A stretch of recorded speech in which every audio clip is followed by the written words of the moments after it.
October 6th. And TJPDC meeting to order. And do we need to do anything electronically? Wow. No electronic participation. Do we have a welcome? Welcome, everybody. So we don't have to vote to allow. So the first thing I'd like to do is we'd like to welcome our newest member this evening. We have Ms. Louisa Russell joining us from the City of Charlottesville. You're playing on the Planning Commission there, replacing Commissioner Saul Yates. And just welcome and give you an opportunity to say hello and introduce yourself. Thanks. I think I've been on the Planning Commission about 2 years. I work for Monticello and background in planning from UVA. Also historic preservation, also a horse person. Okay. And just excited to be on board. I've worked with TJPDC in some capacities in regional transportation and like PED. So some friendly faces. Nice to meet you. Thank you. Why don't we just go around quickly so we can, so Liz can have. Fluvanna County. You know me, I can pay. Regional County Central District.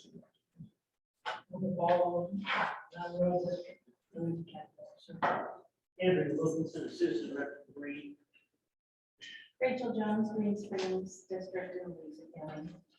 Jesse Rutherford, Lotus, Skyler, with Nelson, Tony O'Brien, Fluvanna County. By that, board of supervisors. Yeah, Marion, I'm the at-large supervisor for Greene County. Should introduce. I've had Albemarle Board of Supervisors and David Blunt, I'm the Deputy Director of Legislative Services for TJPDC. Christine Jacobs. Ian Baxter, I'm the planner. Very good. Well, all right, we will go to item number 2, comments or matters from the public. Do we have anyone? I do not see anyone here from the public tonight.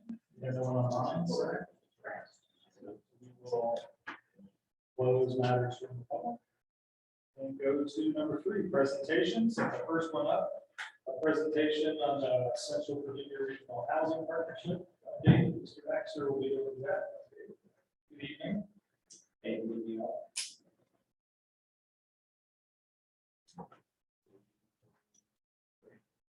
Hey everyone, for those that don't know me, my name is Ian Baxter. I'm a planner here at TJPDC. I'm just going to give you guys a brief overview of what the regional housing partnerships now do. I know some of you are very familiar as the chair and vice chair present today, but I figured it would be good to share with the commission not only some information about our strategic planning process, but also an upcoming event for to hold in March 2023.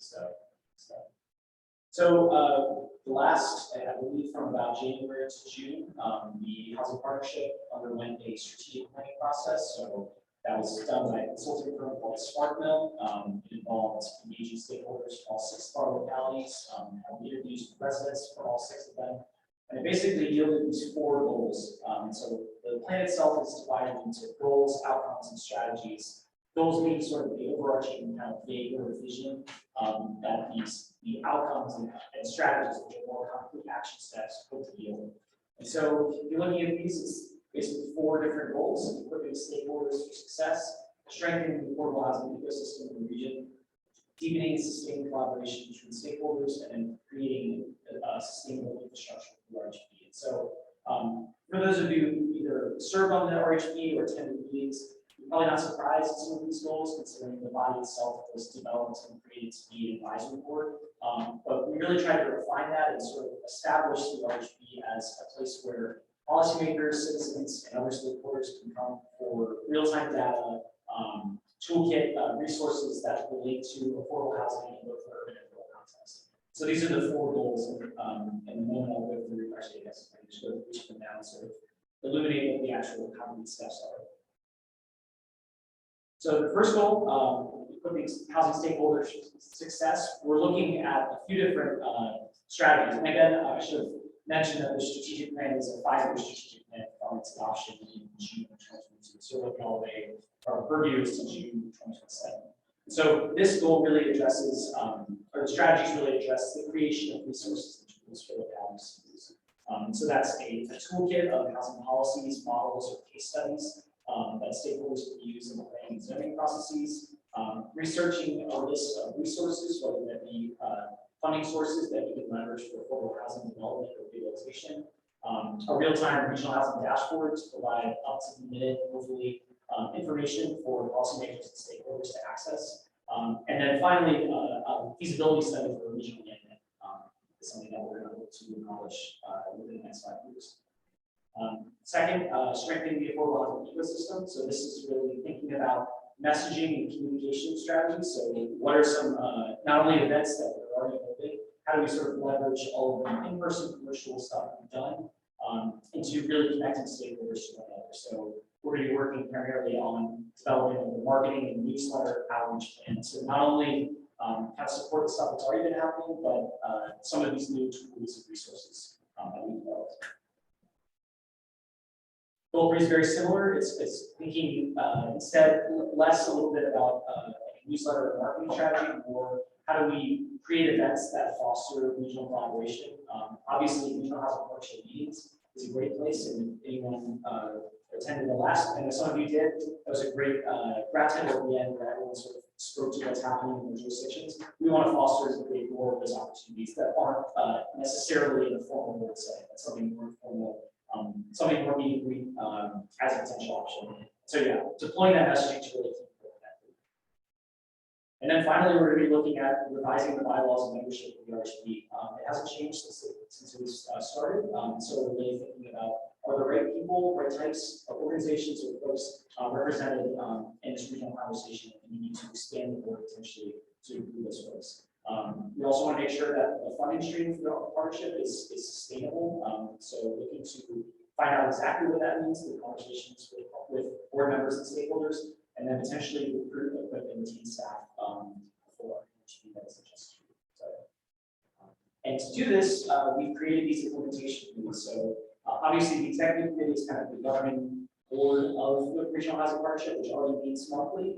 But we've gone ahead and created a data committee and communications committee to kind of support staff on their journey through this strategic planning process.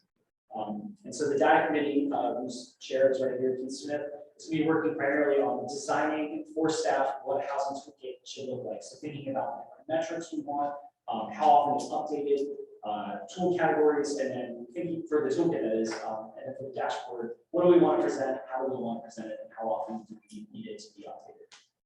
And then also looking at funding sources and resources. And so again, these committees are going to meet, they're on an ad hoc basis to really guide staff decision making. So myself and others at the PDC are going to be working off what these committees recommend basically, and we'll be sharing that the results with both the committees and the regional housing partnership overall. And this is the roster for the data. And then the next committee is the communications committee chaired by Margaret Claire from Nelson. Looking to kind of do the opposite of, or sort of the supporting work around the kind of nitty-gritty data categorization. So looking at creating this education strategy, creating more types of events, different types of events, and folding them into our already existing events committee. And so again, these goals are going to be refined more, I guess they will be refined more as these committees start meeting. And we're working on getting these first meetings scheduled right now. And this is the roster. And then finally, the executive committee itself will be looking at these bylaws, the funding strategy, and the RHP membership. And also thinking about Virginia Housing provided a grant that funded the strategic planning process. They have that's sort of a capacity building grant. They have another grant that funds, you can actually get money from them to implement what you decided to do. And so ultimately the decision on that would be from the executive committee about whether or not we want to use it to fund perhaps this dashboard, whether we want it to fund outside help to develop this communication strategy. So really we have these goals, but they haven't been refined in a way that there's really a lot of options and opportunity for all of us. So that is what the executive committee is tasked with. And that is the roster of the executive committee.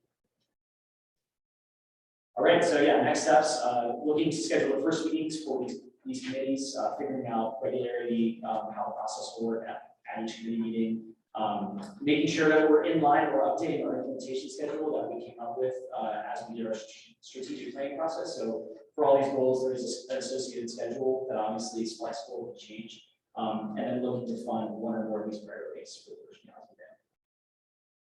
Great, so that's my first presentation. I guess I kind of have like three, but anyway, this is our event that we're going to put on in March. The CDRHP's events committee is chaired by Stacy Pepia, Albemarle County. And we've been working really hard the last year and a half to put on virtual speaker series events, which some of you might have attended. Had some great speakers. It was really wonderful. But the partnership decided that we really wanted to focus on having an in-person event again. And so the last time this occurred was in 2019, when it was scheduled to happen in 2020, but obviously did not. And so we are going to be having, in addition to 2023, I changed on the materials about this. March 24th, 2023 at the Charlottesville Omni, we'll be having our second annual housing summit titled Coming Back Home. And so, some details about this. Basically, it's our second regional housing summit where we're going to be bringing in all sorts of different speakers and hopefully all sorts of different folks from the region, people interested in housing, work in housing, elected officials, etc. Be happening on March 24th, 2023. Not 2022, that already happened. And our keynote speaker is going to be Jay Grant from Liz Campton Rhodes. He's the new executive director, works for a long time at TJPD and HUD. Really excited to have him committing to the keynote speaker role. Hopefully, we'll have a networking event at Charlottesville County House the night before, so CDRHP board members, panelists, keynote speaker, and donors will get together at that event. And then we'll have our quarterly partnership meeting at the end of the day. There are 9 breakout sessions. In the next few slides, I'll just kind of highlight some of them that I think are interesting. This is our keynote speaker, Jay Grant. Over 15 years at TJPD and HUD, primarily focusing on community development, affordable housing finance, and regulatory compliance. So I think his skill set really speaks to our region, and I think we can really well off him. So again, maybe these are divided up into policy, partnership, and progress sessions. We worked within the events committee. We brainstormed a lot. I know Jesse, a lot of credit to Jesse, honestly, for really helping with this brainstorming process. But yeah, these are some of the sessions that you can expect to see. So for a policy session, thinking about Airbnb, short-term rentals, and long-term rentals, college towns ensuring housing affordability within college towns for residents and students, and then a conversation about rural and urban missing middle housing. Yeah, next slide. Oh, and Rachel's on the committee. Yeah. Oh, I've been very active though because of work.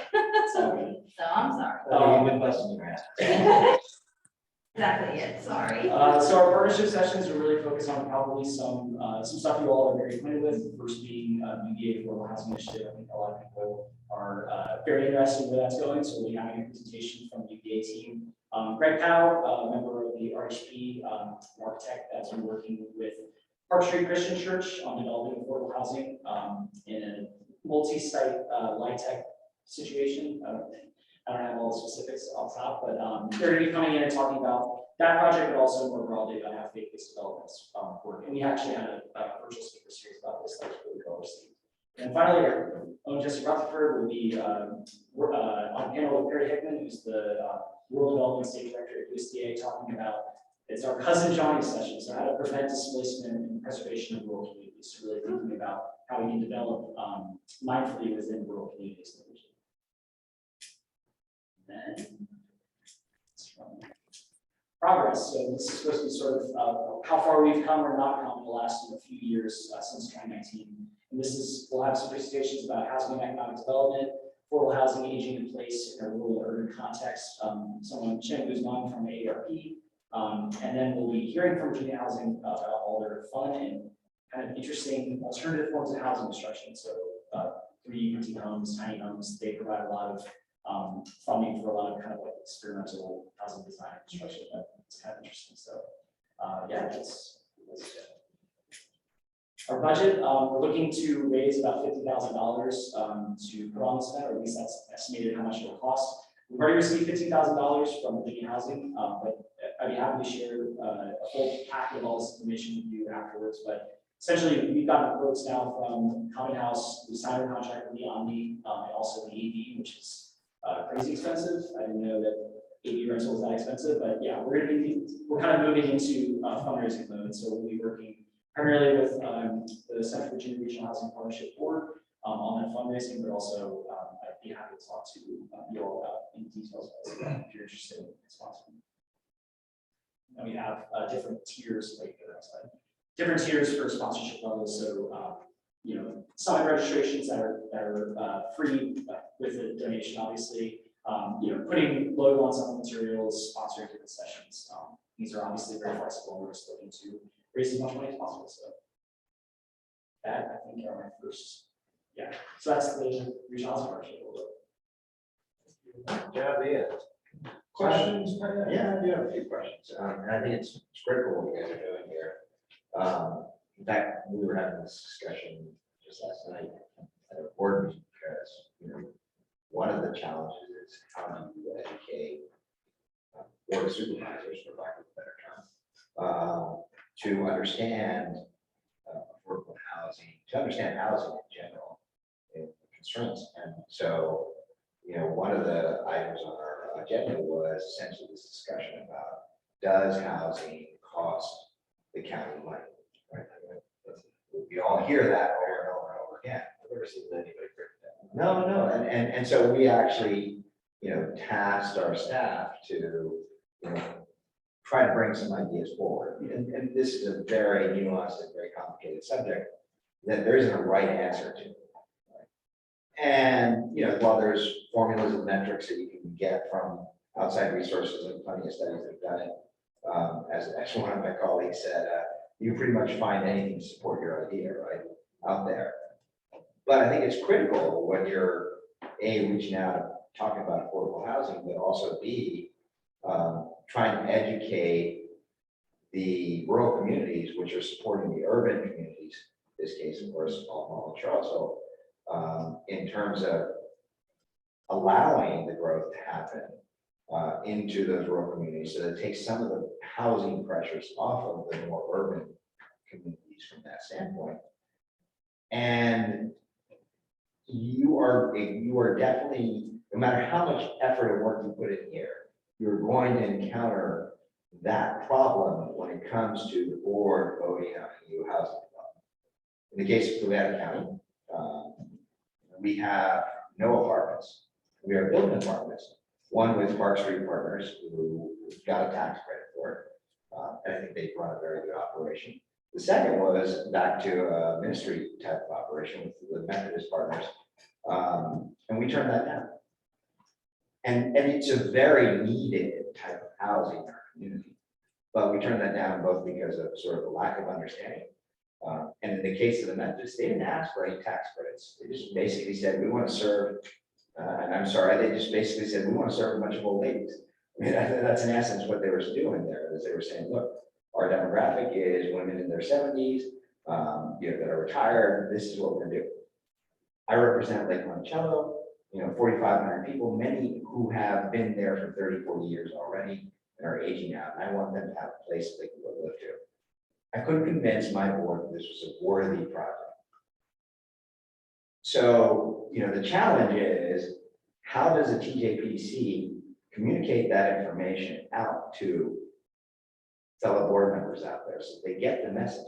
Because it's great to have, Jesse and Keith and other people that really, Michael, who understand this, but it doesn't matter if I've got 3 members on my board that don't understand. Right. So how do we do that? And how are you going to get them to this? Right. It's a good question. Well, first of all, it sounds like you need to be on that communications committee. Yeah. Communicate. But really, it's framing and it's communication, it's education, It right? is. And it has to be tailored to that local government. We can't do a regional, this is what affordable housing looks like, because it's so very different in each of those 6 jurisdictions. But would it not make sense for maybe the TJPDC in support of other localities? Because, one of the things that came up was, well, we could hire a firm to do the study for us as to how it applies to Fluvanna. Now, I don't particularly think Fluvanna is that different from Greene or Madison or other places like that. Now, certainly it's different from Albemarle, right? Albemarle, Charlottesville, you might be able to group, but would it not make sense for the TJPDC to sort of ask for the dollars to get the studies done so that people understand that this is the real cost? And of course, there's, you know, economies of scale, there's timing, there's all these other issues. But if we don't educate rural localities in terms of the need for them to not see housing as a negative, as a net negative, we'll still have this problem 20 years from now. And it's a very downward spiral, right? Because all it does is increase rents, right? You know, that's ultimately where it is increased rents, which, you know, we know that people that are interested in affordable housing are renting for the most part. Yeah, it's not just a Fluvanna problem. Greene, I've heard some comments from fellow board members that I can believe the contraction made, some in private, some in public, when it comes related to affordable housing. And there's a stigma associated with it you just can't seem to overcome. And that's the problem we run into in the rural environment. Tony said exactly right. It's not, you know, in Charlottesville, you may have less of a stigma because you're more urban, I don't know. And the rural areas, there's a stigma associated with it. There's always, people have perception of what type of environment that's going to be. What's that going to bring to the community? They don't understand that the teachers in the community, the firefighters, the police officers, the sheriff's department, these are individuals that can benefit from this type of thing. It helps control the rent. Nor do they understand the fact that a variety of inventory types helps the affordable housing. We actually had a project in King for Greene, and it's only what I'm frustrated about in Greene County. Christine knows exactly what I'm referring to. There's a 600 lot or 600 housing development that's coming online. It was designed for 55 and over. The developer wanted to make that 55 and over as well as normal residential neighborhood with sidewalks, with a certain number of single level family dwelling units, and make it more of a community and provide sidewalks, provide water to the project, and give the school like 17 acres. The board turned that down 3-2 because they couldn't get over the fact that 600 homes were still 600 homes, and they couldn't see the variety in fact that different types of inventory is needed, and they just couldn't see that. And the reason why they couldn't see that because they get overwhelming pressure from the constituents, and so they're torn between what's right and what they're elected to do in terms of their constituents. And that's the problem we're into. So now it's not just a board. Yeah, but I don't think the board members understand that. I mean, I think the pressure from the community, but I honestly don't think that a lot of board members, I think they have preconceived ideas. But you know what I think I'm running into in Louisa County, we're kind of in the same boat here. I mean, we had a big project that did not move forward before I came on the board at Front. We still have that money available. I'm on the board for the Housing Foundation. We kind of have a solution that we're coming at it at a different angle, because when you do put out there affordable housing, people have this stigma in the rural communities, like you all said, and they're going to come out screaming again. So we're going to go at it a little differently, angle, gearing it towards seniors, doing this little village and making it a senior living type of facility. But the one thing I'm running into in Zion's Crossroads is we have apartments up there. We have Zion Town Center coming, which will be mixed use. We have Crossing Point coming, and people keep saying that's affordable housing. But when I've met with these developers and I've asked what their price points are in their apartments, they're starting at $1,500 to $2,000 a month. That's not affordable housing. And so I keep telling people what's coming is not affordable housing. And I keep having to reiterate that in when I meet with groups and stuff. They're like, oh, that affordable housing. And I'm like, no, this is not affordable housing. This is high-end luxury apartments and condos and so forth. And but people seem to think any apartment is affordable housing these days. And that's what we're running into in our area. Yeah, very nice to get in. Michael, right up. I think as we addressed a little bit, this is the depths, so. Yeah. Thank you, Mr. Chairman. Thank you, Mr. Chairman. So I just emailed to Ian, Virginia Housing has done a white paper entitled The Effects of Housing on the Local Economy. It's a bit dated, but Virginia Housing is a great source, Tony, to help go ahead and do that. If you read this white paper, it breaks into our jurisdictions and so forth and so on. I'm pretty active in this world, and I don't use the word affordable housing. I use the word housing affordability in any public comments I make, because housing affordability is a little bit easier to understand and it scares people less. Ned, I'm going to speak a little bit for you. I hope you don't mind, but we've been debating the idea of doing a roadshow to the board of the RHB, to do a roadshow to the board of supervisors. I'm still willing to do that. Ned's willing to do that. We did a pretty awesome presentation in last year's Virginia Governor's Housing Conference that may help us a little bit. But Tony, you're spot on. The electeds need to get a little bit of education, and we're here to, at least I am here to help. One thing that I will add that was interesting that, I just read this, so I can't say that I delved into it, but Florida is now overriding localities in terms of zoning decisions. Yep. That's becoming a commonplace. That's a big deal. So that's out west. The state's Florida too. finished with it, but it's really out west. I consult around the country for this. So to put a little picture to this, I also chair the Piedmont Community Land Trust, and I reported to Ned's board yesterday, and thanked them for $625,000 of the 12 housing affordability buyers, and I put up, I painted a verbal picture. I wrote a contract for a unit at 814 to 225 for a single female teacher in Albemarle County, single mother, who needed to leave because the rent went up 12%. She was going to leave the area, and we were very fortunate we were able to get her into a brand new home. Could not have done it without Albemarle County's participation in it, on that end of it. So there are solutions. It's communication, it's education. This is, how it can get done, but fear is a big thing, right? And you got to get past the fear, and the best way to do that is hit people with facts. So, Thank you. Good, Jesse, then. yeah, so we did address this in events, kind of specifically. And that, I agree, that topic of explaining this to a good old boy, and I mean, truly, like, I'm talking like, and not to. What you explained to the RHB is perfect. Yeah, I mean, it's the, you wake up and look in the mirror. I did. I actually had a little bit more beard and a little bit more hair on my head, but, and having this conversation with folks about a very specific example, there's development coming on Twitter. And, people say, we want it near stuff and don't want it near stuff, whatever that might be. In reality, it's usually the same number of people just trying to find the right argument that makes sense for that particular situation. And there's one very specific guy who I had known my entire life. His wife probably babysat. And he went hoop hollered, and it's a generic conversation, and talked about all the reasons why it was bad. And I looked him dead in the eye and I said, he's like, this is this, that, and the other. And I said, the reality of life is, you think it's all these types of people who are gonna live here, you couldn't even afford to live here. And he looked at me and his mouth dropped. And he said, how dare. And I was like, let's play numbers, because again, I'm in the business. And I showed him, I said, you called him right in front of him. And I said, you couldn't afford this by about $500 a month.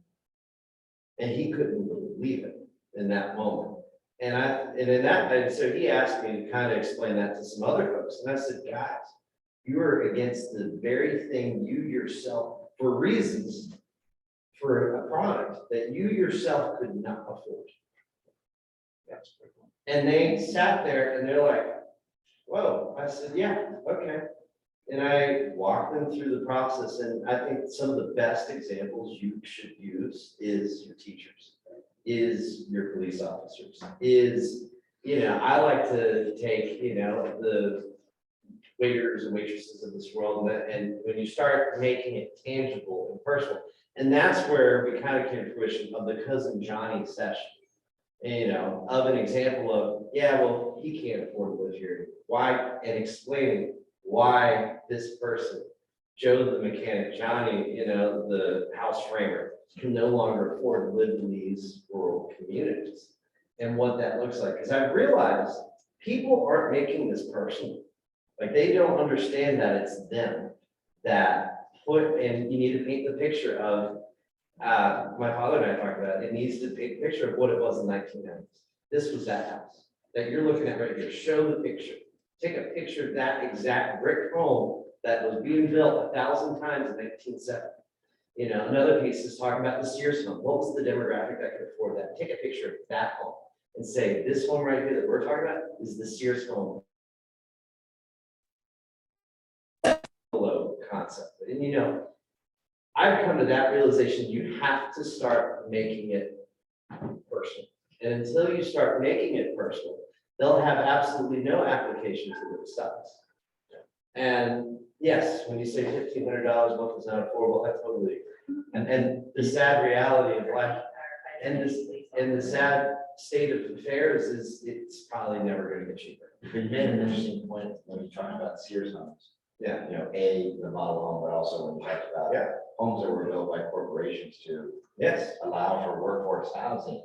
And Yeah. there's a disconnect. Huge. People don't understand that. Without affordable housing, you're gonna get the workforce. And Schuyler itself, the entire concept of that community was built around a corporation that built all the homes. The city of Lynchburg, if you talk about company housing, that place was a manufacturing place. And the only people who could afford to build the homes was the company itself. So they built all the homes. And you know what? They were given the jurisdiction to do it. They had the means to do it. And who are those demographics today? It's developers, nonprofits, and you know, all those people in between who are trying to do exactly what was able to be done those years ago. And that's kind of my perspective of, because in Johnny's session, and really the overarching theme of this of coming back home is that we have to start making it personal. And until we start making it personal and painting these images of how it's not, this is you in 1995. This is your grandparents in 1962. This is here. This is the company town in 1935.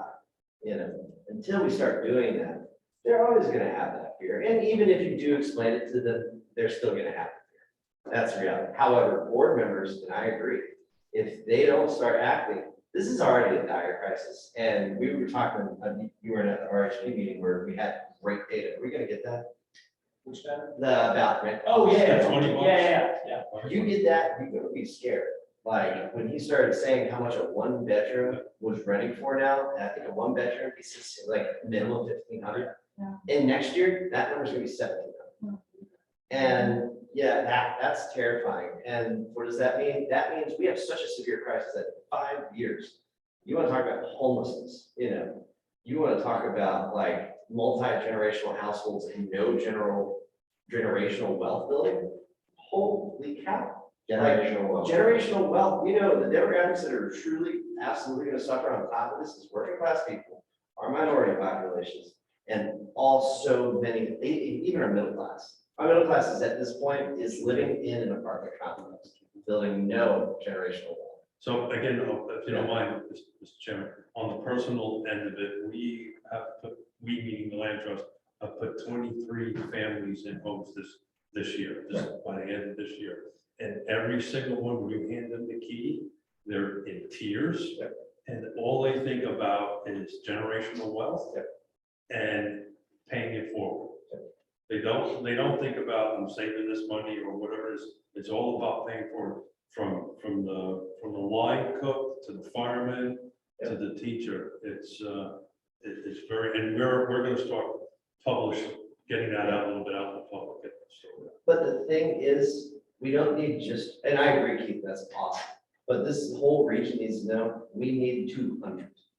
Okay. We need 500. 6 million homes short. Like, in Virginia, it's over. All I need is money.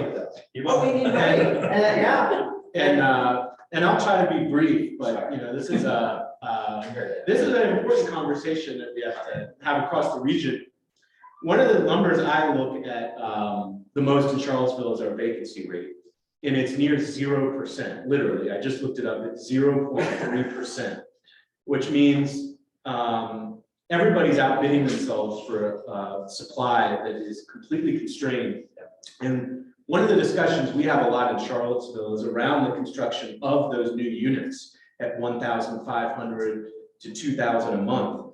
And one of the things we found is that that is part of it that has to get built, because what we found, at least in Charlottesville, is when those aren't getting built, a neighborhood like 10th and Page, which is one of our working class, historically Black neighborhoods, students, because they had more money, were moving into there as rentals, and developers and landlords were purchasing them and converting them to rentals. We built new student housing along West Main that did rent at a higher price point, and it was an accurate criticism that that's not truly affordable housing. But after that was built, we saw in census data that the number of families living in 10th and Page, as opposed to single renters, went up by a massive amount. And that's just an example of kind of what's needed across the board. But we've also confronted too, that it's also true that, you know, that market on its own isn't going to get to the deeper affordability, and it has to include action from community land trusts, nonprofits, and the city to get to people who are even making $20 an hour, much less minimum wage, or living on Social Security or disability. And the final thought is, in Charlottesville, you know, showing me rents for some of the new, you know, apartments, which are insane. But in one of the things in Charlottesville, the dynamics, and you know, we're different. We're kind of crazy left-wing people here in Charlottesville, but even in Charlottesville, there's a huge fear around building any new development in affordable housing, and that's changing, but it's still there.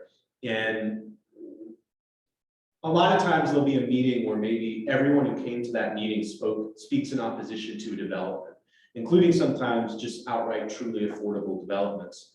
And one of the things we've recognized is maybe a meeting 100% of people speak against it. That was 10 to 15 people out of a community of 50,000.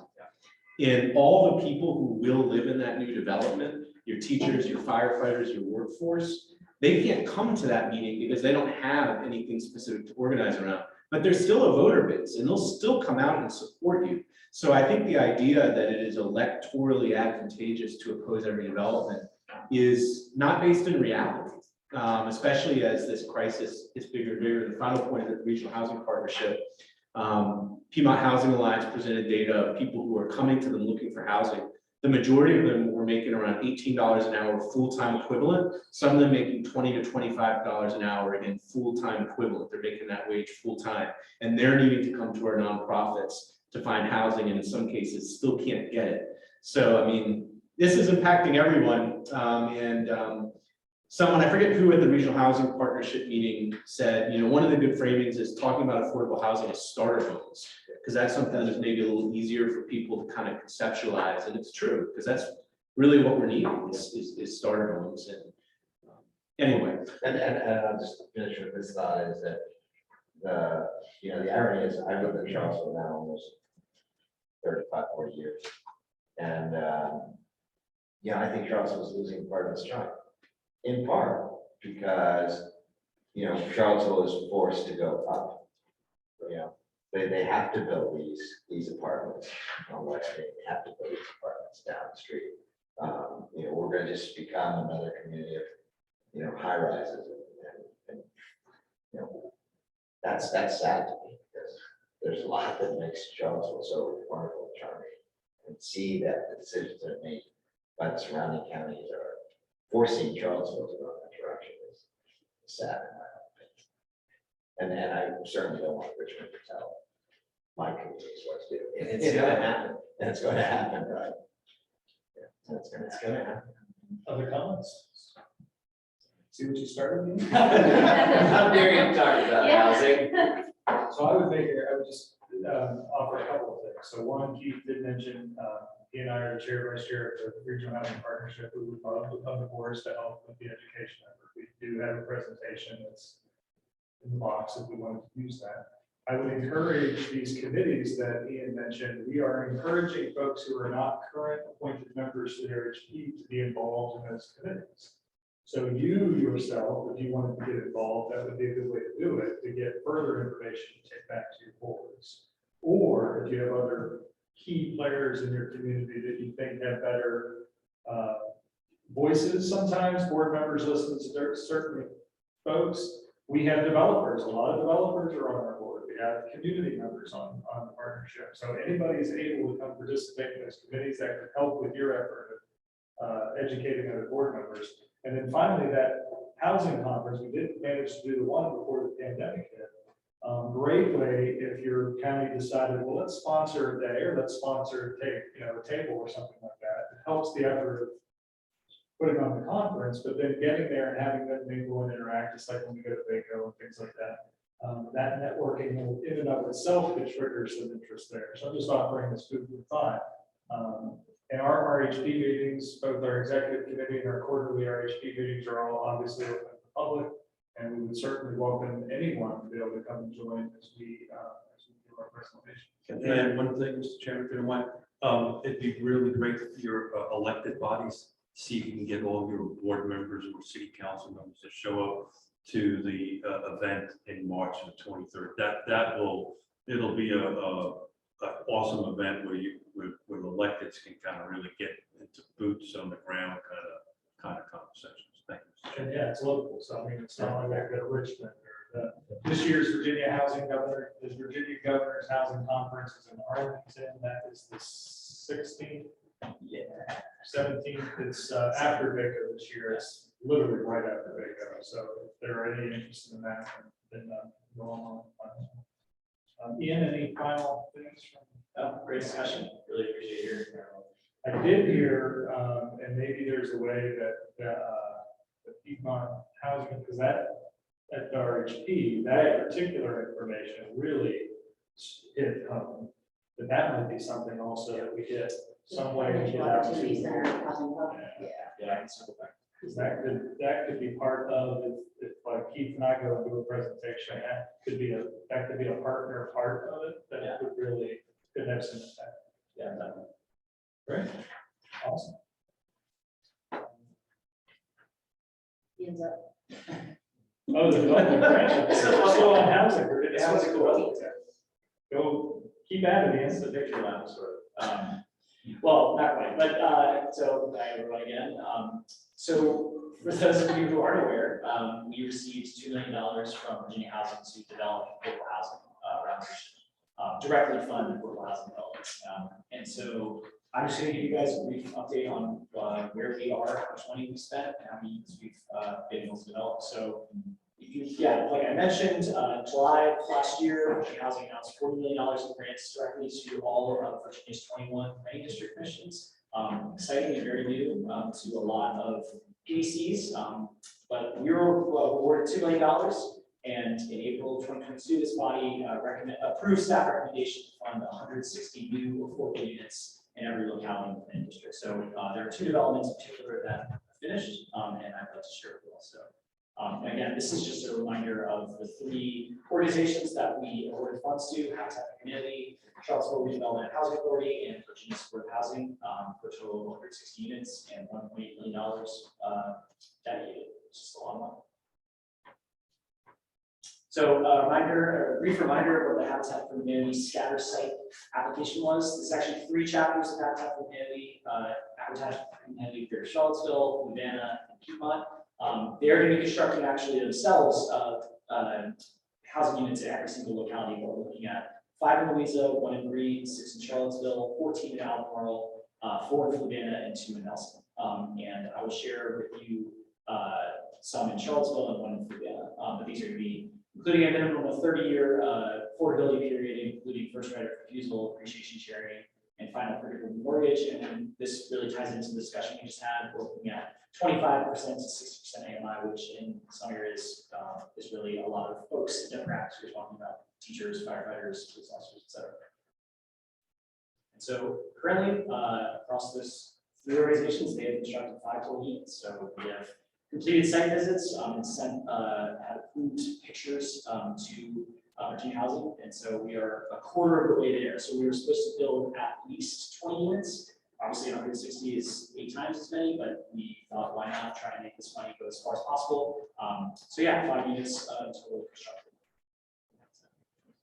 So these are some of the units. These are located in the city of Charlottesville, Piedmont Avenue South, just off of Fontaine Avenue, just southwest of UVA. These are single-family attached houses. I have some photo here. 1,200 square feet, 3 or 4 bedroom, 2 bath, 1 0-step entry. So looking to have folks be able to age in place, wider doorways, accessibility features, per Act 2.0 standards. So looking to have enhanced insulation and potentially the possibility for solar panel installation. So if you've ever seen up close a habitat home, they're all really well built, and really well purpose to live. So these are 2 buildings total of 4 homes, right? Because some of them actually show on the wall. And then this is 440 Charlie Way in Elmira, part of the Houchins Place development in Fluvanna County. The Fluvanna Habitat Grant is really 4 houses funded by this grant. And so this is a, let's see, 1,400 square foot, single-family home, 3 bedroom, 2 bath, driveway, detached shed. And the sale price for this home will be $161,000, and sold to a family maybe less than 6%. And just, I guess, east of this little house, there's going to be a playground, a basketball court, multi-use field. So some cool amenities. And in total, this neighborhood, we're not funding all of these, but 26 affordable homes. And so yeah, it's pretty exciting. This street actually, I don't think exists in Google Maps yet, so I like, it's kind of hard to find, but that's cool, right? A new street is being created to have all this on top. So How are the other houses in the community funded to be affordable? that's a great question. I don't know exactly. I imagine through other types of lifetime funding, probably ASH maybe. I would have to. I can follow up with things. I guess that kind of speaks to the point of this grant. And really, what we're providing is that kind of gap funding. So a lot of these units are almost fully funded, and so we were able to take that 1.8 million kind of fill gap, right? So kind of bring the possibility. And just, I just wanted to briefly update you all on the 2 other projects that haven't started construction yet. CRHA is going to be developing 48 affordable rental units on South First Street as part of their phase 2. Currently, actually, I know that folks are moving into some of the phase 1 houses are done, but incomes ranging from 30 to 60%. You might be familiar with these public housing units, but they are going to be demolished and replaced with a total of 113 proposed rental units, and we'll be funding 48 of those. And if you're not familiar with this process, there's really amazing and significant input from current residents as a part of this process. And that's what we're like. So an update from John Stills over at CRHA. We're looking to start construction in November 2022. Not all the state and county approvals.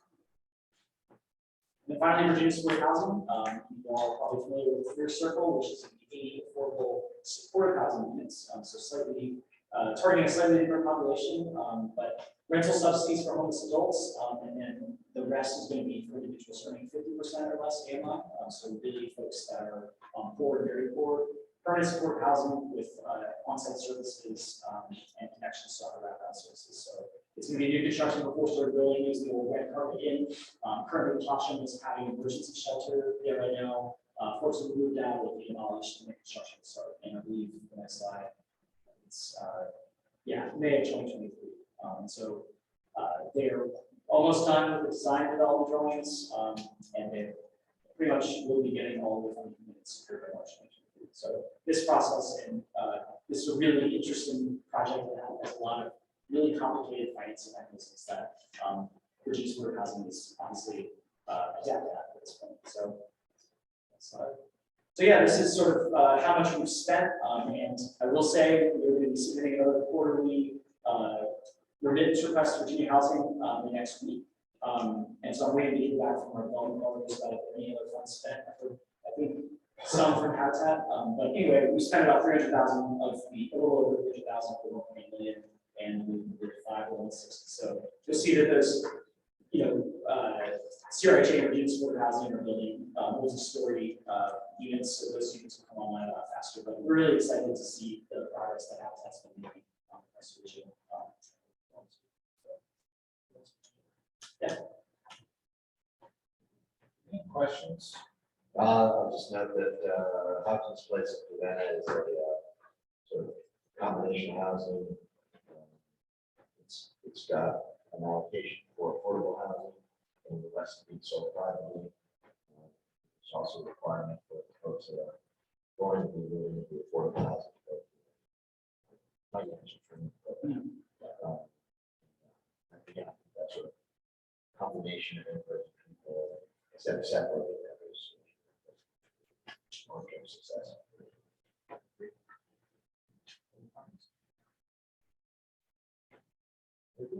Thanks, all.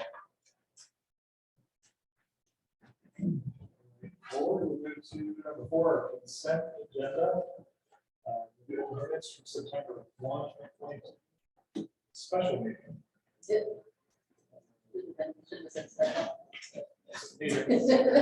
I corrected in the meeting report, and apparently I did not I touch didn't that. say August 30. Right, it's the right one. So I thought it was still August when we had that meeting. It will be separate, so is there a motion? I move we approve the, this is September 1 meeting. Motion's been made and seconded. Any further discussion? Call vote. All those in favor say aye. Aye. All opposed? Minutes are approved. And then we have our monthly financial reports. Quick couple sentences. Our net quick assets right now are covering right above 940,000. That's 8.46 months of operating available. Our operating expenses for the last month did go up significantly to 151,000, but that was due to a purchase of a vehicle for the cigarette tax compliance agent for the Houston field. Unrestricted cash is down. As you guys know, as we have these larger projects, we're carrying larger receivables. And so our receivables was significantly higher than normal in this last month. But I can say in the month of September, we received enough of those deposits that it's hundreds of thousands lower than what's in the financials you see in front of you. So it's something staff is watching very closely to make sure cash flow wise, we aren't getting in ahead of ourselves. But we feel really strongly that we have the resources that we need, and the types of things like the Virginia Housing Grant or the Virginia Eviction Reduction Program, all of those programs, we're not floating any money up front. We wait for DHCD or for Virginia Housing to approve remittances. We wait to receive that funding before we send it out to subrecipients to protect ourselves. So we had a really good month in August, 14,516 gain. Any questions? Any questions for Kristen? Seeing none, is there a motion to approve the monthly financial? So I'll make that motion. Mr. Chairman, I'll make that motion. Second? I say. Second over there. Got it? The motion's been made and seconded. All those in favor, say aye. Aye. Opposed?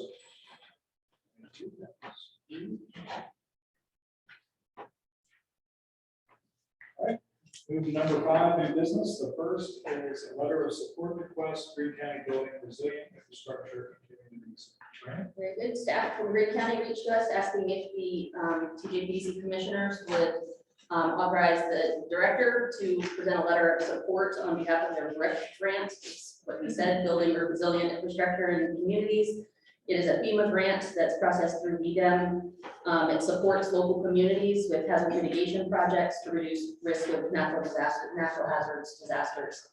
Greene County is applying for funding to be able to construct a pump storage reservoir and a water treatment plant in order to mitigate future drought, to make sure they have secure, safe drinking water for their communities. And so they're asking the PDC to offer a letter of support for that grant application.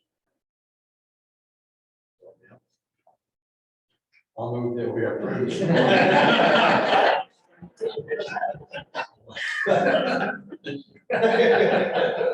No, no one else loves this. Is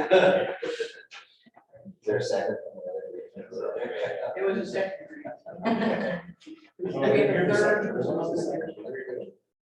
Any further discussion? All right, all those in favor say aye. Aye. Opposed? That motion carries. Take us to the next one, fiscal year 23 Commonwealth of Virginia Financial Assistance Contract, and fiscal year 23 work plans. Fun. Yes, you have in your packets a copy of the financial assistance grant from THCD as well as the fiscal year 23 TJPDC program. I think you see this every year about this time when we get contracting from DHCD, but we thought we'd just spend a few minutes to give you a little background or backstory on how we get to the point of this contractual relationship and then state assistance coming to the PDC from Virginia.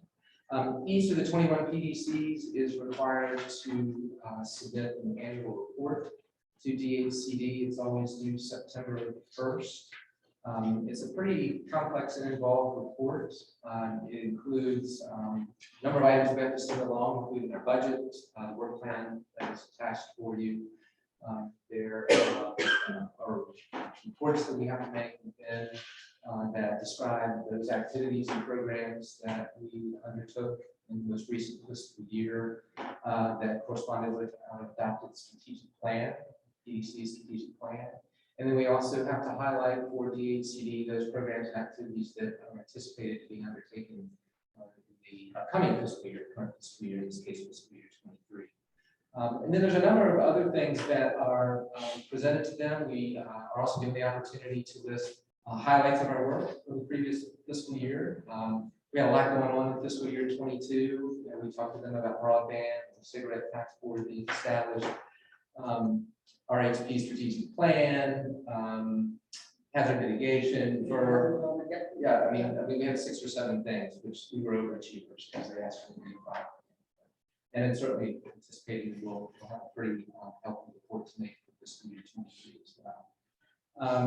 There's a section where they also, there are a number of roles and functions for PDCs that are laid out in the Code of Virginia. So one of the other key things that they asked to be done is to really kind of crosswalk those activities that you're undertaking in which areas you're doing them. So it's things like where you're doing different kinds of local or regional studies, where you're undertaking activities that may result in cost savings for a locality or on a regional basis.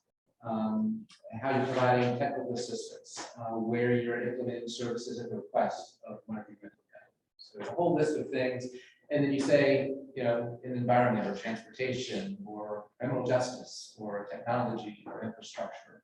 So I think, overall, when DHCD gets these reports from 2021, it paints a really good picture of what the PDCs, the many great things the PDCs are doing across all of these different program areas. So once that annual report is submitted, DHCD will approve that. They will return a contract, which is in your packet, for us to execute on our end. The chairman, the executive director did.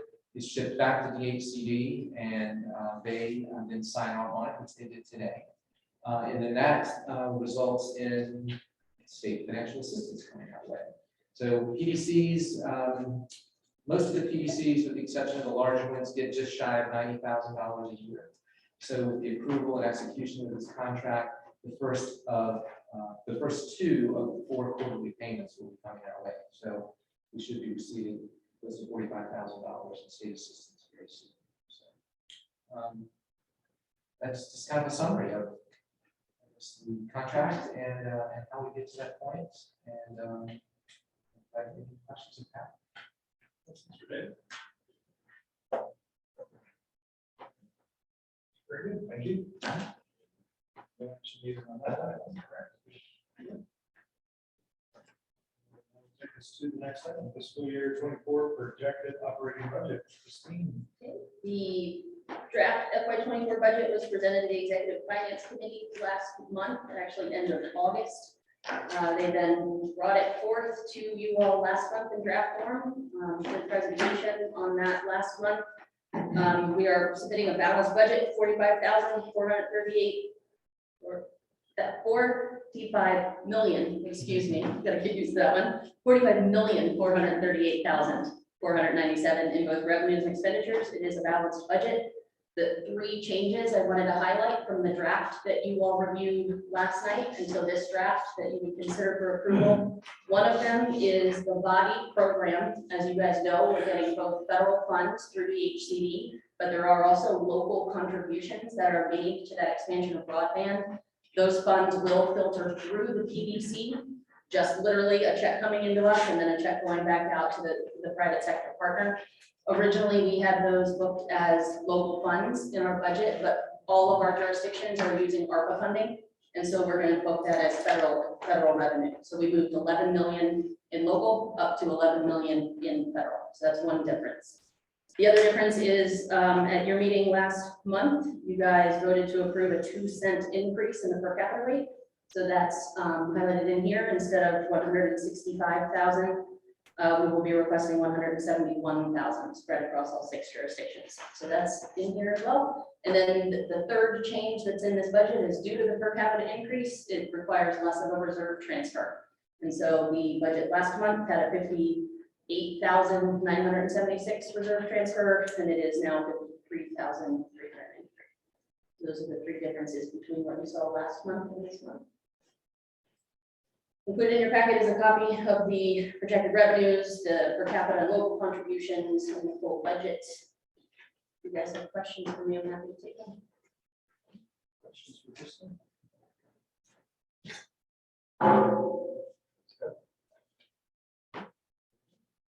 Thank you, Kristen. Absolutely. We can take us to the resolution to approve. Someone like to make that motion? I make that motion. Second. Motion is made and second. Any further discussion? I think we're just going to do a roll call. Counselor King, Yes. Commissioner Russell, Yes. Supervisor Andrews. Yeah. Mr. Smith, Yes. Supervisor Perrin, Aye. Ms. Wilkinson, Supervisor Barlow. Yes. Supervisor Jones, Yes. Supervisor Reed, Yes. Supervisor Rutherford,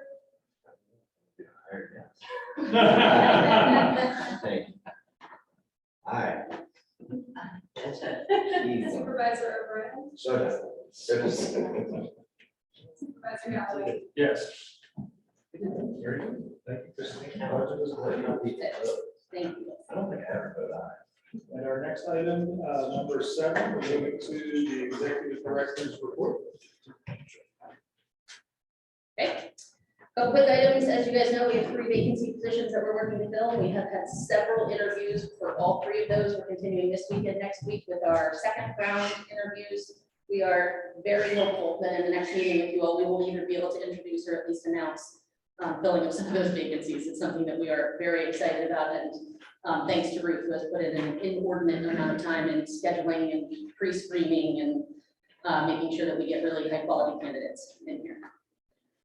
For body and broadband, in September, staff prepared, scheduled, and facilitated internal project team and external meetings to include the first quarterly stakeholder meeting, which we'll hold every quarter. Some of you were in attendance in that, with about 38 attendees. We'll continue doing those throughout the project. We also launched the project webpage. We did some monitoring, learning visits out in the field.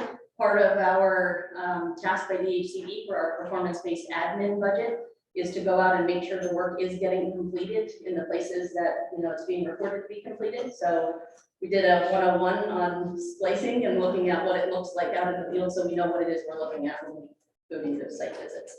Do you want to add anything about that? That was, We had a great time. it was fun, yeah, Yes. it's fun, and a great learning experience. For transportation updates, we submitted a nearly $1.1 million Safe Streets and Roads for All grant with support from all 6 jurisdictions. So now it's just the waiting game to see if we are awarded the grants, and we will be ready to move pretty quickly since we did use a consultant to help us develop the scope of work. We already know the scope of work if we're awarded it, so we can get started right away. The Charlottesville area MPO is undertaking their long-range transportation plan. It's looking out 20 years, but it's a 5-year plan that gets updated every 5 years. There has been a consultant procured for that as well to support that work. For rural transportation, the Rural Transportation Tech Committee held their monthly meeting and had a really in-depth and interesting conversation about the pros and cons of rural paving. So that was a really interesting one. About paving rural roads and whether you should or should not pave some of the. Like rural rustic, the rural rustic program? The gravel that's too. Yeah, so they don't want to pay? There was just a good discussion about it. I don't think they recommended one way or another. I think there was just a I little. know, Louisa, they don't want to Yeah, right? Yeah, it's a lot of- Listen, One down here. Ernie, if you want to forego any paving projects, these district will accept. I've already done that. But it costs more money. Already did that on very. Yeah. I agree with that. Yeah, that non-paved roads cost more money to do that. They do, 100%. Okay, so that was Sorry. interesting. The regional transit vision plan, with all 6 of our jurisdictions, the visioning portion is coming to a close. That's going to be completed by the end of this October. We'll probably bring a presentation to you all probably in the December meeting to look at the final vision plan. And then immediately, simultaneously, we're kicking off the governance study, which also includes a steering committee with an elected official and a staff member from each of your jurisdictions. So we're excited to start that work.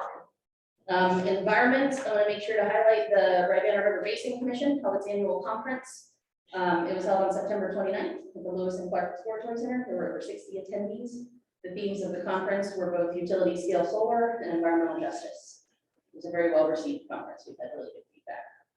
And then I think that's it for mine. Oh, I promised Isabella I would say the recording and the meeting materials from that conference are on the RRPC website if anybody wasn't able to attend. And you wanted me to encourage all of your supervisors to take advantage of the fact that she is willing to help with your comprehensive plan on environmental planning. That's the part of her task and efforts. And so if you have needs with your staff or without your staff to support your efforts in your comprehensive plan with regard to environmental planning, she is standing by for that. With regard to the RRBC conference, it was very timely. I know that we're all seeing these proposals come up. We were having a community meeting for a 35 megawatt farm on 355 acres. The conversations around solar and the changes that are happening in solar, and how to leverage it, whether it's with agribusiness, whether it's with horticultural fields, with the, for pollinators, was very interesting. Social justice fund was very interesting.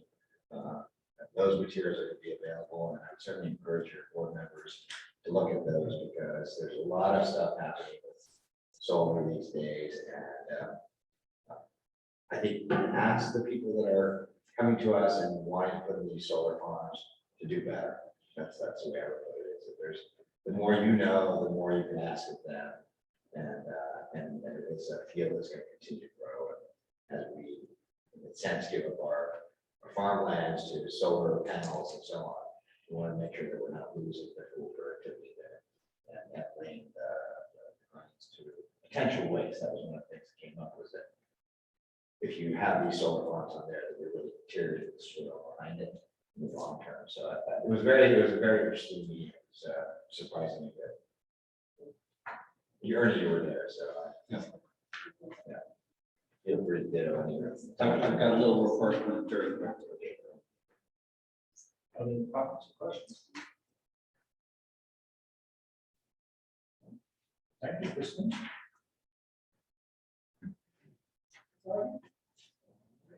That brings us to number 8, our business, the roundtable discussion. I'll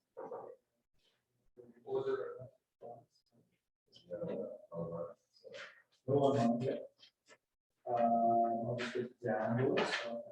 Councilor Lane, first. Sure. Probably the biggest thing, on Monday, we did formally approve collective bargaining for our city employees, which is major change for the city. And at least I hope the regional economy eventually. Continued zoning discussions. We had another meeting recently about our zoning rewrite process. We discussed in further detail the inclusionary zoning, as well as minimum lot sizes and parking minimums. That process is chugging along. And on Monday, we also got our draft climate action plan, which is the first time we've had a full 90+ page document that hopefully we'll formally adopt in the next month, and have that be part of our budget process. But that was pretty exciting. Like others, attended the Rivanna River Basin Conference. Echo what you said, a lot of good information. And timely, because there's actually a proposal in Charlottesville for a building that is directly in the urban Riviera River corridor, in floodplains. A lot of discussion about that. Unfortunately, they're claiming that it's by right, so the city may not have much leverage to try to guide that. My attitude is, I think you could build something there, but we really need to be really intentional about following that urban Riviera River corridor plan, and be conscious that it's right next to the river, so how that's going to impact the watershed. So timely, because that will potentially have a pretty major impact on that corridor if they're able to go through with it by right and don't do any mitigation. That's it. Supervisor Andrew, is it that one? Are you gonna follow me or you gonna? I'll follow. Okay, so. On our plate, the big thing yesterday, for me, was a mini economic outlook, our presentation, close to an hour. Big picture and trying to bring it down one point. So one of the takeaways are a lot of different things that I learned that were wild, like the fact that Virginia losses from the workforce come from males over 65, where in Maryland it's working women leaving the workforce in prime working ages. Why, I don't know. There are other things like sudden and dramatic drop in hourly wages in Charlottesville, let's say in 2012 to 2015, and never really made up for that. It was followed by a pretty big change in labor force afterwards.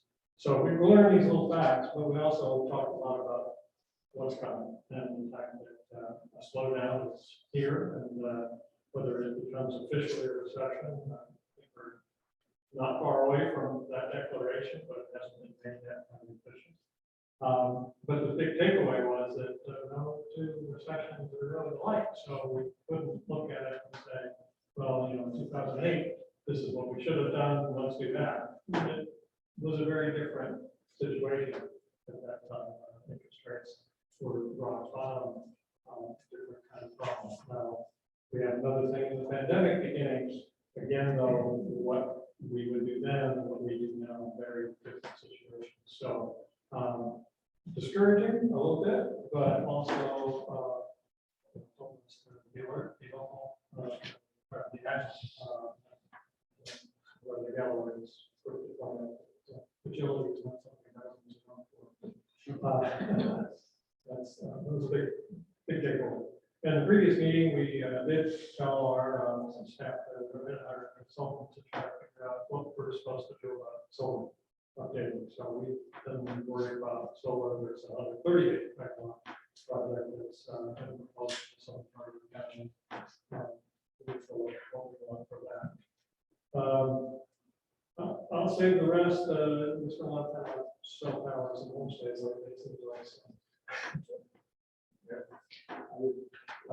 Sort of the folks that presented the economic report, the consultant, are working with us on our financial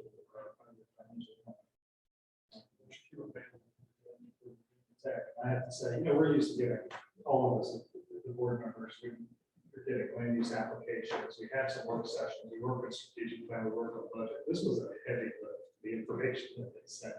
So it was almost like you were in a course, an academic session, and you were to write essays afterwards. They were going to answer to it. So it's kind of fun to get that kind of information and data that they were presenting. And the task for both the board and the staff are takeaways. They were saying that the idea with the information, if I can remember the language right, is to illuminate potential choke points and then to come up with a shopping list of solutions to address them. So the financial planning and the strategic planning is designed to try to do that. Both the staff and the board, as we move through our financial planning process, will be interesting to see how we do with that. I will say that the Wednesday after our last TJPDC meeting, Commissioner Barlow, I was inspired by you and your interest in wanting all virtual meetings.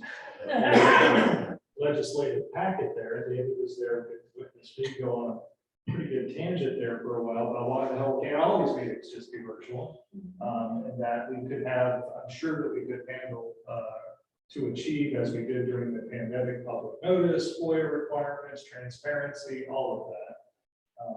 And kind of called for that regional effort of all bodies saying that to the legislators. There's I know a new bill, and I'm sure a future legislative update that David will inform us about. And tonight, I'm using it as an opportunity to say, in preparation for that perhaps this board, this body, could write a letter in support of that legislation. Because at the very least, I think it could get our advisory committees and some below the electeds, that they could meet all virtual and not be tied to the 2 times a year like the rest of us are, which I think would be a big win for citizen participation. So perhaps maybe by the next meeting, we could draft a letter if there's no disagreement. Just make a motion then. We could bring that letter forward. There's plenty of, the timing, we want the timing of the letter to be right. So there'll be a chance to review it, read it, and all that. If there seems to be some agreement there, we can work on that.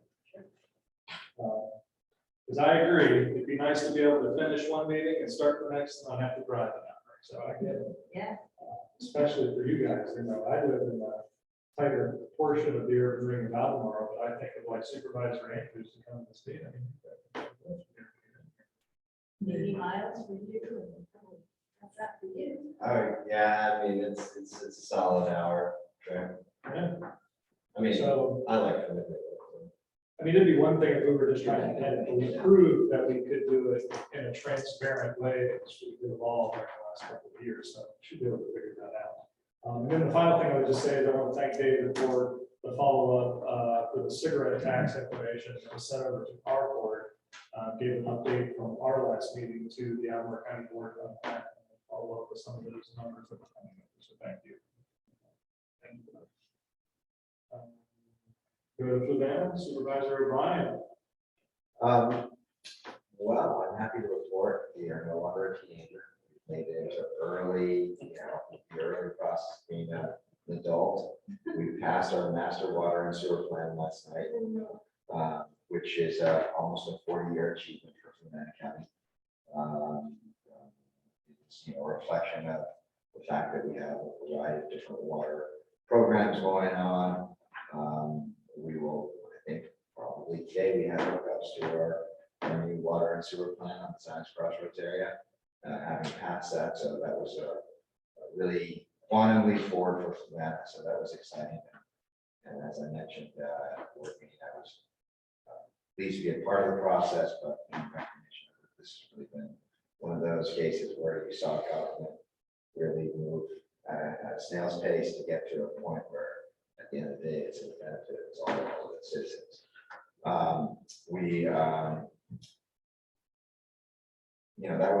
That was big, but we also talked, as I mentioned, a little bit about the housing issues and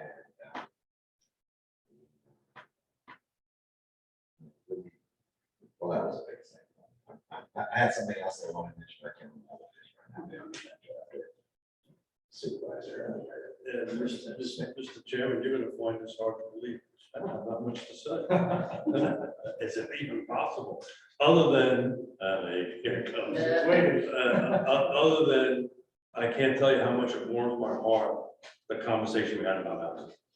Right? This is something that I've been pushing for this body to talk about for 10 years.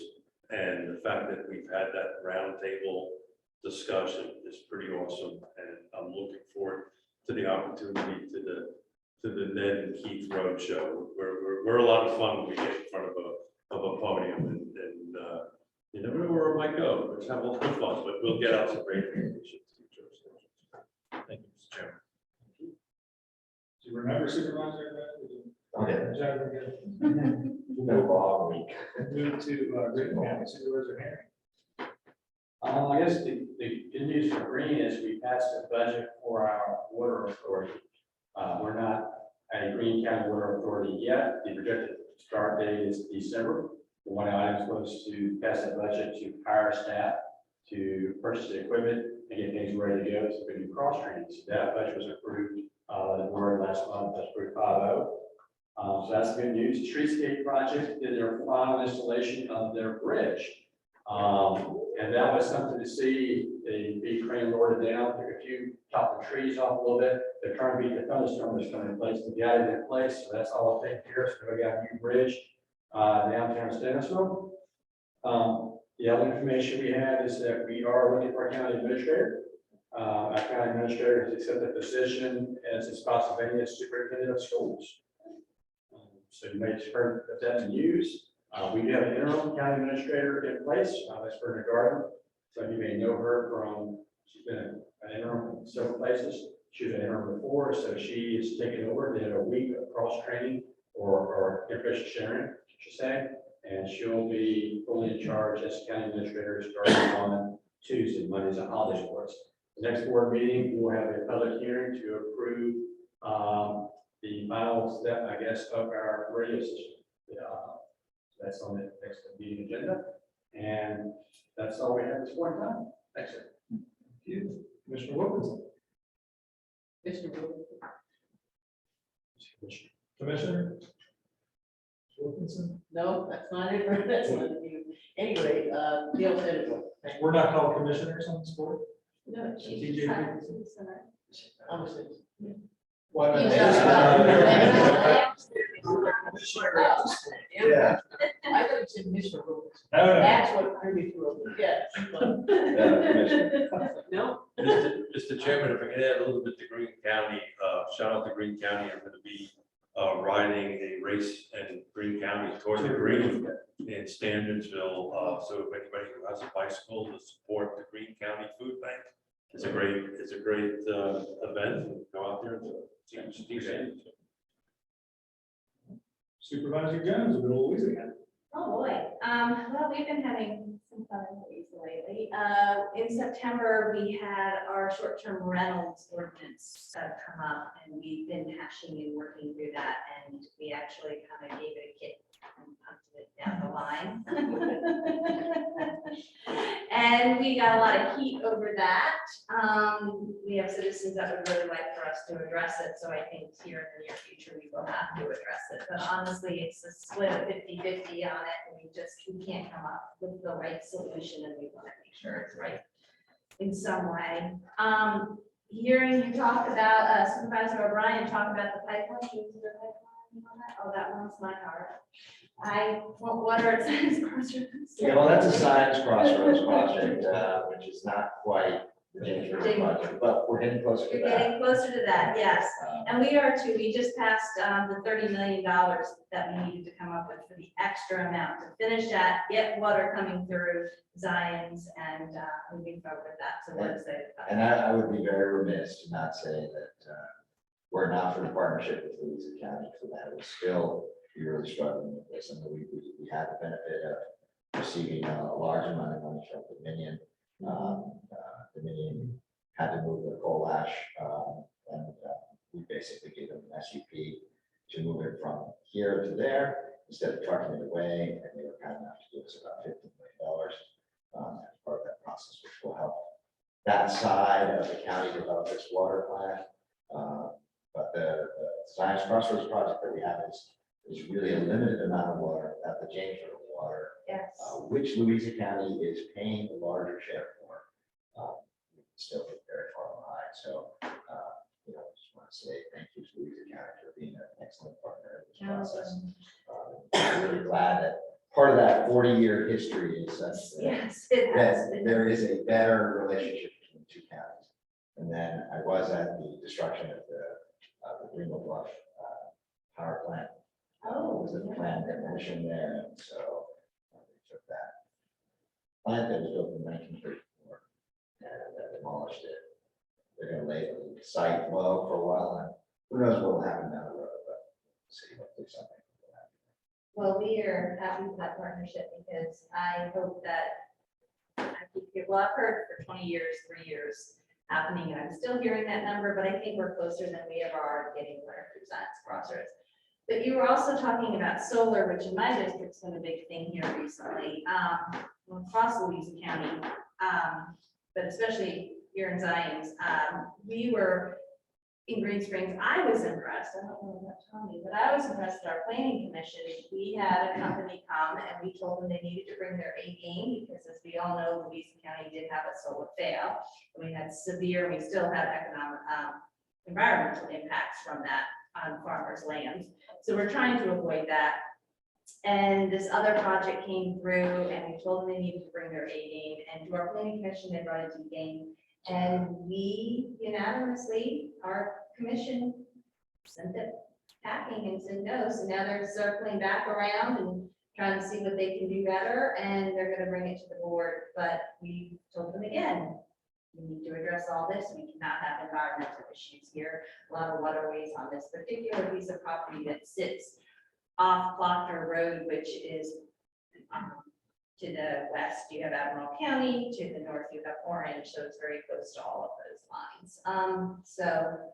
Yeah, I would really interesting what encourage you you to said look at about the that. materials. I can't remember, maybe Christine can mention the name of the company that, I love what they said, which was basically essentially that if it isn't good for the environment, we're not interested in participating. I love that, because that's what that's exactly what our. So we're gonna be a little bit more planning commission expensive, but we're focused said. on Yeah, something. We're that's not good. rubber stamping it. They're not rubber stamping. yeah. So I would really encourage you to look at that. I would really love that information, as we're coming, because they're bringing it back to us in November, I think. But, so that's kind of it for me, Tommy. Or you, yeah, I know Tommy's next. Yeah. Supervisor Tom? We had one of our best meetings after we funded the short-term rentals. We had to approve on our public hearing 2 ag forestal district renewals, and that was it for the night. It was a great night, but People left angry.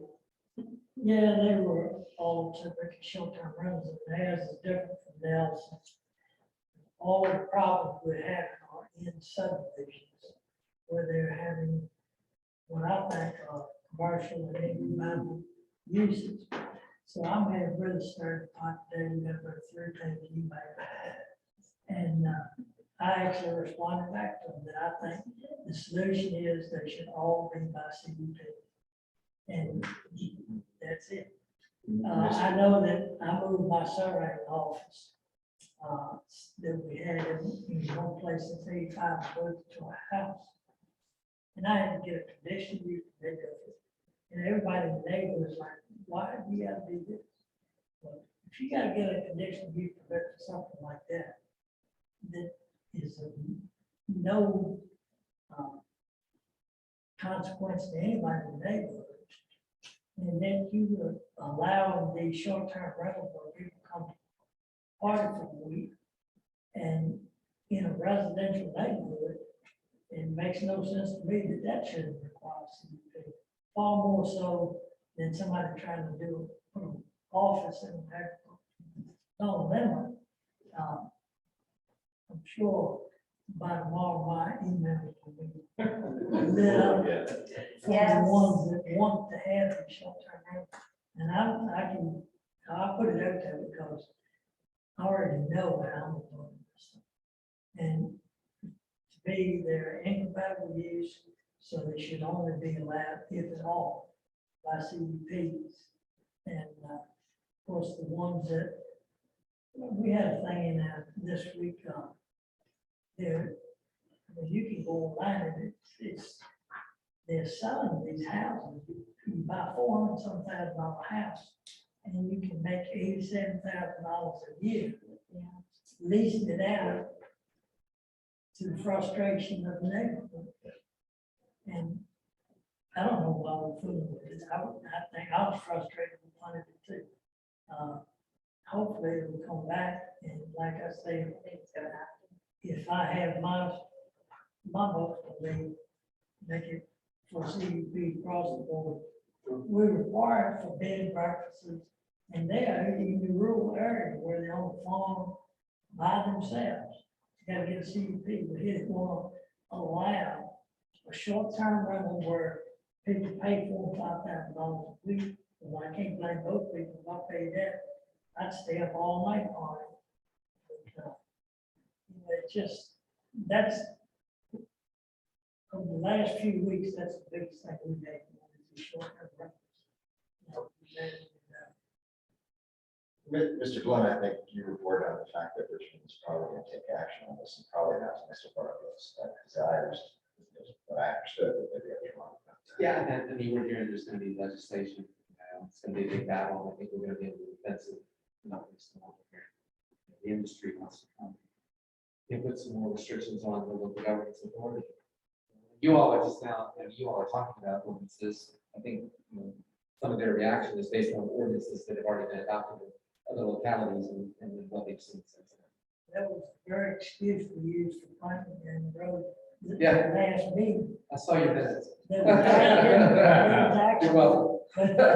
So we blamed it all on Dave. So Greene, we did a special use permit R1, which you're referring to, you called it a CUP, I just called it SUP, a special use permit. We did that in R1, and then we ran into a problem where we had one subdivision that was getting a lot of requests, and corporations were coming in, to do exactly what you said. So they decided to remove the special use permit and pivot it to R1, which is back to what you're getting to, that a lot of the companies want that way to right to local governments, because we had some issues, but what we saw in Greene, we're a much smaller locality. They're like one subdivision, which I never thought of. But everybody was going to and trying to open up an Airbnb, and then companies were buying, people who had local homes at the location were buying different houses in that one neighborhood. 5 or 6 proposals, we bought 4 for the neighborhood. It's a use that affects all the neighborhood. And to consider not doing that and require CUP, to me, that makes a lot of sense. You require CUPs for things that are not good, it's controversial. What has happened over the years, this has just been going on, and it didn't come to anybody's attention until all of a sudden, just in the last year, so it started to be a problem. So I'm curious, what is the acronym CUP? Conditional use permit? We're all special use permit. Yeah, we like to get I have a question for you. My planning commissioner is Jim Dickerson, who's a realtor, and he was saying that he was in a Charlottesville meeting. I want to say maybe it was the Charlottesville Realtors or bar or something. And they were saying that legislative, they don't think that that's going to be brought up. They think that that's going to be pushed off and not that they're not going to take that up and put regulations in. He just after we hunted it down in September, he and I were discussing that. And he didn't think that was going to happen. And I was just wondering what your thoughts are when you're saying yes. And Yeah, and I haven't been engaged in any particular discussions. Probably about a month. So, yeah, I guess it's possible. he's for restrictions. He is totally he thinks there needs to be something surrounding it. But so he was just There was supposed to be a meeting the other day. Some of my colleagues in the legislative world. Some folks in the industry. So I was not able to attend that meeting. Because I'm just, I know we're just interested in what, really interested in what's going on down there, so we're trying to think this through in our family. The state will do. I would love for the state to come in and make the decision, and then we can't do anything. They say that until you get farm breweries and wineries everywhere. Well, one more comment. Thanks, Mr. Galloway, for saying that, he needs to find that something up here. I would look at this, this is a planning district. I would say that, we need to embrace technology. We have the benefit of high-speed internet and stuff now where you can set and limit it. And when we're doing the Zoom meetings, it's just like I'm sitting right in here talking to you. You're talking right now. It's that good. And, to save driving 48 miles. I told the story, your story to everybody. A couple months ago. So I would be fine, however, Louisa does not have a good reputation. of having good hair. No, like it's somebody else, 5 minutes from my house, and they don't know why, but I have. Bob had good internet, he just didn't know. Nelson County has great internet. I suggest you take I good advice from love us. it there, because we have great. We have banned We Louisa have Firefly. voting. Well, I think one of the points I made that night, not just the convenience for us and not driving around. I work full time. I learned during the pandemic that part-time, Virginia's supposed to be a part-time legislative state. Full-time folks, it makes it easier for you to do part-time elected work when you have that ability to do that. And I think, eventually those folks that we're talking to at the legislative meetings are going to realize it's convenient for them too, and that's what it's going to be. Just It is hardly work full time. if your quorum did require that you have to be, the never take care of you. When you require to be. That's one of the changes that the delegate from Northern Virginia, had to bill this past year wants to do. So is to not have that requirement for a quorum to be physically assembled. Yeah, if you could count the people that participate in the Zoom meeting, if they could be counted as part of the quorum, and that's all the problem. I tend to think, at least in our past legislative meetings, when they sit there and they see an Albemarle and Louisa standing shoulder to shoulder at something, I think that's something different than when it's not. So that's why I think this would be a good time. All right, we'll go to Nelson County and Supervisor Rowe. Yeah, so comprehensive plan, we're still rolling with that. Recently, it was monopolized most of my day. We had a building official recently come to Charlottesville, so we were filling that void. And Nelson had interviews the last 2 days, and we finished today. After about 6 hours of interviewing people, I'm exhausted. Our internet is amazing. We're doing great. Everyone keeps getting it, and they love it. They're having a great time. As a result, we talk about the internet effect. Nelson's definitely, as a result of that, seen a change in inventory prices to reflect that. I don't know what that means in the future. It just means houses in areas are more valuable just because remote work can be there. And Nelson's a place you want to eat, play, and vacation. So why not remote work there too?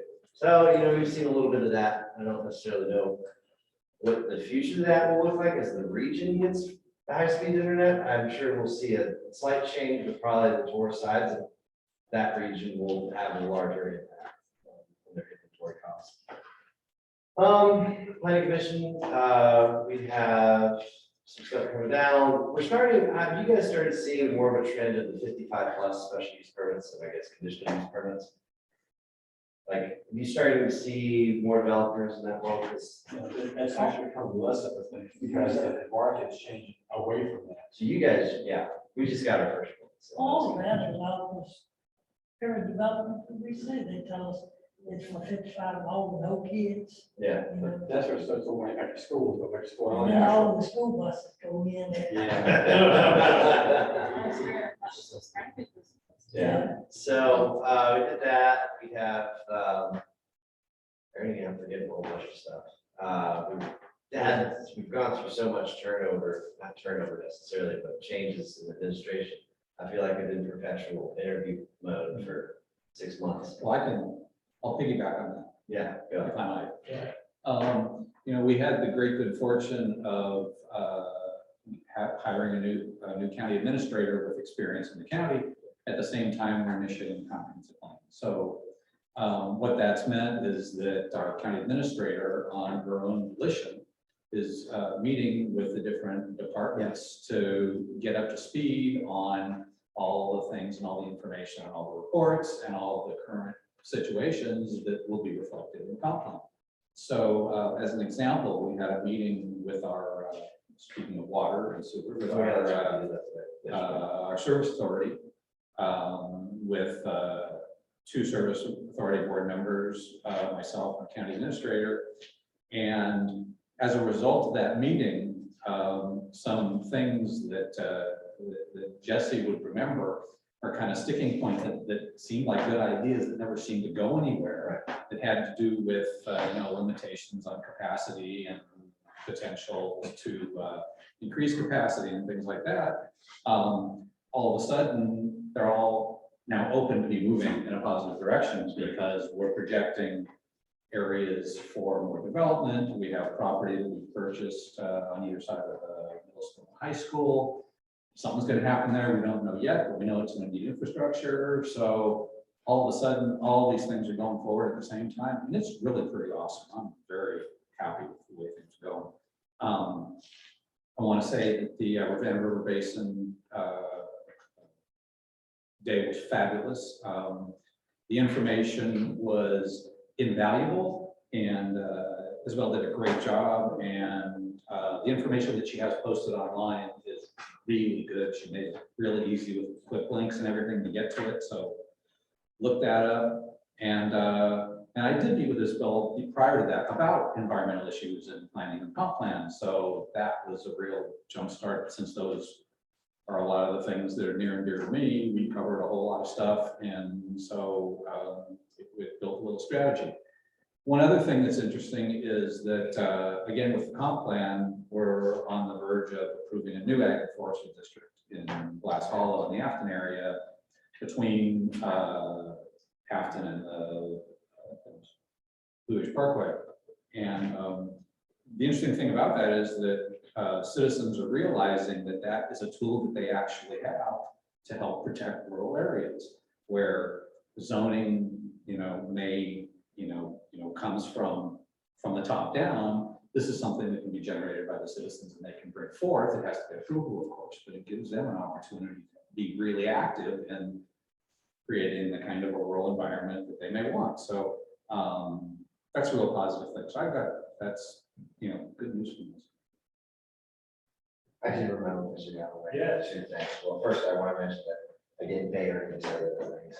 But it warms my heart to know that my little girl was talking to Ernie, who Ernie and I made tables together back in the 1980s. So it is nice to know that there's this generational shift and that she got to be one of my colleagues. So that's really sweet. We did also have our county assessors in the process of county assessors hired a firm report to us. We do a 2-year administrative and a 2-year full. We're in the 2-year full cycle, and so that accounts probably in the 20 to 25% increase in terms of what we do to equalize from that standpoint. So to Mr. Rutherford's point, we have better internet soon, but there will be this equalization as to how. But I think that there is this aspect of rural broadband coming to the areas, which is really important, and one of the accomplishments of the TJPDC, and certainly a recognition for what there was in fire plant. But I mean, that's going to be a game changer for all of us in our counties. So I think we will see those home values continue to increase, even though they equalize, because they'll still be coming down. I think that's the doubt. So I can add numbers to that. I crunch the numbers. So Rachel, I'm on CAR, Social Association Board, so to let you know on the topic of homestay, we're punted it all. So we're going to let the state handle it, and then kind of reacted from that. Nelson County, third quarter versus third quarter last year, single family detached, no new construction, went up $69,000. Median sales price this third quarter was $500,000. Last third quarter was $431, but you sold 18 units less. Sorry to tell you, Greene County went backwards $2,000 for it. The town of Livingston itself has zero inventory. By the way, Fluvanna was close. We didn't quite make it that way. Yeah. We were a little, I won't tell the number. We didn't quite make 69,000. Check our assessments. Is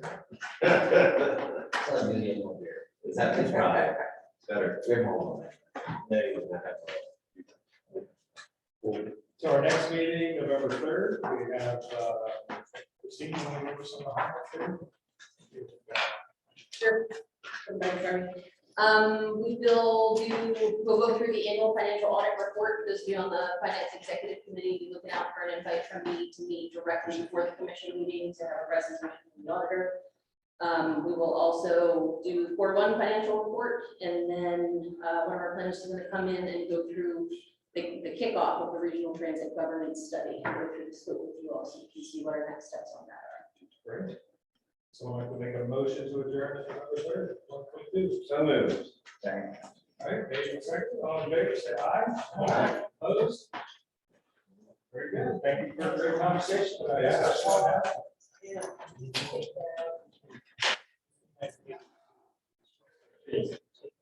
Drop you.